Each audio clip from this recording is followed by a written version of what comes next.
नमस्कार, मी सचिन संघवी। आज आपल्या द डेली पल्स चॅनलचा पहिला पॉडकास्ट आहे। त्या हिशोबाने आज आपण एक विषय घेतोय। अशा प्रकारची जे आपण काही आज एक विशिष्ट लोकांबद्दल बोलणार आहोत, जे आपल्याला नेहमी आपल्या आजूबाजू दिसतात, पण त्याला सायकोलॉजीमध्ये त्याला नार्सिझम, सायकोपॅथ, सोशिओपॅथ अशा प्रकारचे त्या लोकांचा तसं वर्णन केला जातो। जनरली या संज्ञा ज्या वापरल्या जातात त्या व्यक्ती अतिशय स्वार्थी, अतिशय अहंकारी, त्यांच्या सभोवतालच्या व्यक्तींच्या व त्यांच्या लोकांच्या गरजा या त्यांना बिलकुल त्यांच्याकडे दुर्लक्ष करतात। स्वतःचं कसं योग्य आहे तेच ते नेहमी मांडत असतात। त्यांना त्याच्या दुसऱ्यांचं काही घेणं देणं नसतं। अशा लोकांमध्ये ते जे वागतात ते नेहमी असं वाह्यात किंवा एकदम अश्लाघ्य वर्तन करतात, जे सार्वजनिक जीवनात ज्यांना चांगली वागणूक समजली जात नाही। पण या लोकांना त्याची काहीच काळजी नसते की कोणी आपल्याला काय नाव ठेवतं काय नाही। यांना त्याबद्दल काहीच काळजी नसते। त्यांना कोणी पीडित असेल तरी त्याच्याबद्दल दया पण येत नाही, काही येत नाही। त्यांना त्याच्याबद्दल सहानुभूती बाळगत नाहीत, काहीच बाळगत नाहीत। अशा असामाजिक वर्तनात वारंवार गुंतलेले लोक असतात ते नेहमी खोटं बोलतात। त्यांना खरं बोलायची त्यांना बिलकुलच सवय नसते। ते कायम खोटं बोलणे, धूर्तपणे वागणे, कायम चकचकीत दिसणे हा त्यांचा स्वभाव असतो।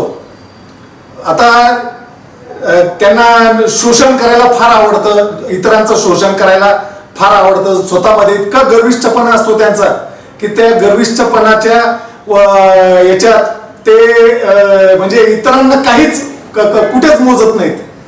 त्यांना स्वतःबद्दल भव्यतेचा इतका भ्रम असतो, मग त्यांना दुसऱ्याचं लैंगिक शोषण करायला पण काही कमी जास्त म्हणजे त्यांना काहीच वाटत नाही। त्याच्याबद्दल त्यांना काहीच वाईट वाटत नाही। त्यांना कसल्याही प्रकारच्या नैतिकतेची त्यांना म्हणजे नैतिकता त्यांच्यात कोणत्याच प्रकारची नसतेच। अशा प्रकारच्या लोकांना आपण नेहमी आपल्या आजूबाजू बघत असू, जे आजकाल आपल्याला फार मुबलक प्रमाणात दिसतात। त्यांना कोणत्याही पद्धतीची सहानुभूती नसते, कशाही पद्धतीचा त्यांना पश्चाताप येत नाही, काही येत नाही। ते नेहमी हिंसक आणि गुन्हेगारी वर्तनच करतात। अशा असामाजिक व्यक्ती, विकाराने निधन झालेल्या व्यक्ती जे असतात त्यांना सोशिओपॅथ सुद्धा म्हटलं जातं। आजकाल जे असल्या व्यक्ती ज्या सायकोपॅथ असतात त्या सायकोपॅथना आता सोशिओपॅथ म्हटलं जातं।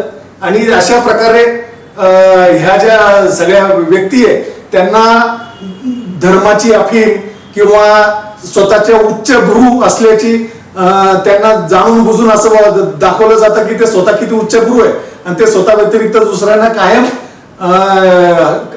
हलक्या दर्जाचंच समजतात। अशा प्रकारचे हे सर्व जे काही जे आजकाल डोस पाजले जात आहेत ते RSS, भाजप व त्यांच्या सोबतचे जातीयवादी लोक वारंवार अशा प्रकारची धर्माची अफीम ही लोकांना देत आहेत। त्या अफीमचा लोकांवर इतका वाईट परिणाम होतोय की त्यांना आपण काहीही प्रश्न विचारले, शेतकऱ्यांचे प्रश्न विचारले किंवा महागाईवर विचारलं, बेरोजगारीवर विचारलं, भ्रष्टाचारावर विचारलं, उद्योगपतींच्या एकाधिकारशाहीबद्दल विचारलं तरी त्यांच्याकडे कोणतेही सोल्युशन नसते, कोणतेही प्रत्युत्तर नसते। ते फक्त धर्माबद्दल बोलतात। बटेंगे तो कटेंगे, एक है तो सेफ है, वोट जिहाद, लव जिहाद, अर्बन नक्सल हे टर्म्स त्यांच्याकडून कायम बोलले जातात। त्यांना कोणत्याही सामाजिक प्रश्नांबद्दल त्यांना कोणतीही जाण नसते, ते त्याच्याबद्दल काहीही बोलत नाही। फक्त ते अशा प्रकारे जातीयवादी अफीम लोकांना हे देत असतात। आता ज्या नाझींकडून त्यांनी हे सगळं RSS ने जे वरील सगळी शिकवणूक घेतली आहे त्या नाझींच्या राजवटीचा अंतानंतर या जर्मनीच्या लोकांवर अनेक मानसिक आरोग्य त्यांचं मानसिक आरोग्य बिघडून गेलेलं होतं। त्यांच्यात म्हणजे हिटलरच्या अंतानंतर त्या लोकांना भविष्याविषयी खूप चिंता वाटायला लागली होती. त्यांना असं वाटायचं की आपल्या आता आपण जो गुन्हा केलेला आहे किंवा आपण जे काही ज्या प्रकारचा त्यांच्यामध्ये जो अपराधी भाव निर्माण व्हायचा, तर त्या अपराधी भाव निर्माण व्यक्त करण्याचा एक मार्ग, त्याविरुद्ध संरक्षण म्हणून हजारोंनी आत्महत्या केली आहे. मनोविकाराचा नरसंहार नाझी राजवटीने स्किझोफ्रेनिया या नावाचे उच्चाटन करण्याचा प्रयत्न केला आणि असा अंदाज आहे की नाझी जर्मनीमध्ये स्किझोफ्रेनिया असलेले 73 ते 100% लोकांच्या नसबंदी करण्यात आल्या, त्यांना मारलं गेलं. अभ्यासातून असे दिसून आले की स्किझोफ्रेनिया असलेले पुरुष त्यांच्या जीवनकाळाचे एकूण सरासरी 15.9% वर्ष आयुष्य गमावतात आणि स्किझोफ्रेनिया असलेल्या स्त्रिया 13.6 वर्षे गमावतात. बालपण व पौगंडावस्थेतील क्लेशकारक अनुभव कालांतराने मानसिक आरोग्यावर नकारात्मक परिणाम करू शकतात. भारताची लोकसंख्या आज लगभग 50%, जर आज आपण विचार केला, जर भारताची जी लोकसंख्या आहे ती 50% पेक्षा जास्त 25 वर्षाखालील आहे आणि 65% पेक्षा जास्त 35 वर्षाखालील आहे. आणि कमी अशा म्हणजे भारताची जी 2020 मध्ये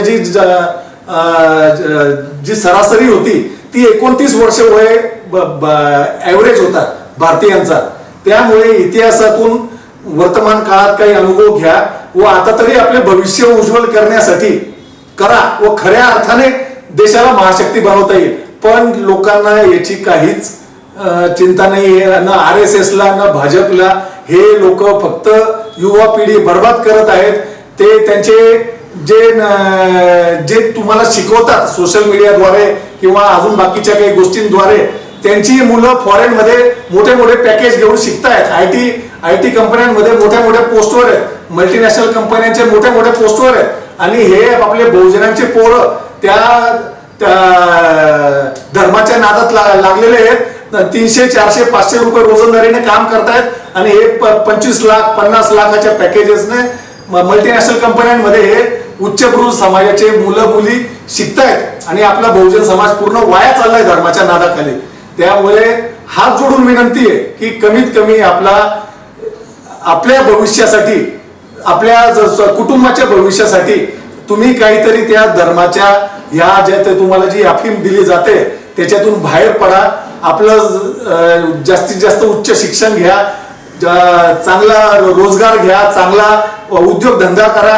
या उच्चभ्रू लोकांनी जे तुम्हाला धर्माची जी अफीम, हिंदुत्ववादाची जी अफीम, आपण आज 85% म्हणजे भारतामध्ये हिंदू असून तुम्ही 13-14% मुसलमानांना घाबरतात आणि हे तुम्हाला घाबरवले जातात आणि तुम्ही घाबरतात.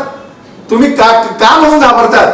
ते मुसलमानांनी कोणतं तुम्हाला घरात येऊन मारलंय, काय केलंय? भारत स्वतंत्र झाला 1947 साली, त्यावेळेस पण तुम्ही गुगल करा, 13% ही त्यावेळेस अल्पसंख्याक मुस्लिम लोकांची लोकसंख्या होती. आज ती 14% आसपास आहे. अजूनही त्यांनी 70, 75, 80 वर्षात 15% वरती लोकसंख्या त्यांची नाहीये. तरी पण तुम्ही 85% असून घाबरतात आणि तुम्हाला घाबरवलं जातं. म्हणजे आपण काय म्हणजे हिंदू लोकांनी काय शेपूट टाकली का की जे 14-15% लोकांना घाबरतात? कृपा करून विनंती आहे सगळ्यांना की आता याच्यातून निघा, काहीतरी शिका, चांगले मोठे व्हा आणि ह्या तुम्हाला जे धर्मांधता जी तुम्हाला शिकवली जाते त्याच्यातून बाहेर निघा. जे तुम्हाला शिकवत आहेत त्यांचे मुलं फार मोठ्या मोठ्या पोस्टवर आहेत, मोठे मोठे पॅकेजेसवर आहेत आणि आपला बहुजन, त्यांचे मुला मुलींचे लग्न होत नाहीये, शेतकऱ्यांच्या आत्महत्या होत आहेत. म्हणजे 35शीतले मुलं आज बिन लग्नाचे आज तुम्हाला सगळ्या ठिकाणी बघायला भेटतील. मुलींचे लग्न होत नाहीये, मुली शेतकऱ्यांच्या मुलासोबत लग्न करायला तयार नाहीयेत. त्यामुळे जरा ह्या सामाजिक परिस्थितीकडे बघा आणि आपला हा धर्मांधतेतून बाहेर निघा, ही तुम्हाला हात जोडून विनंती आहे. नमस्कार, मी सचिन संघवी.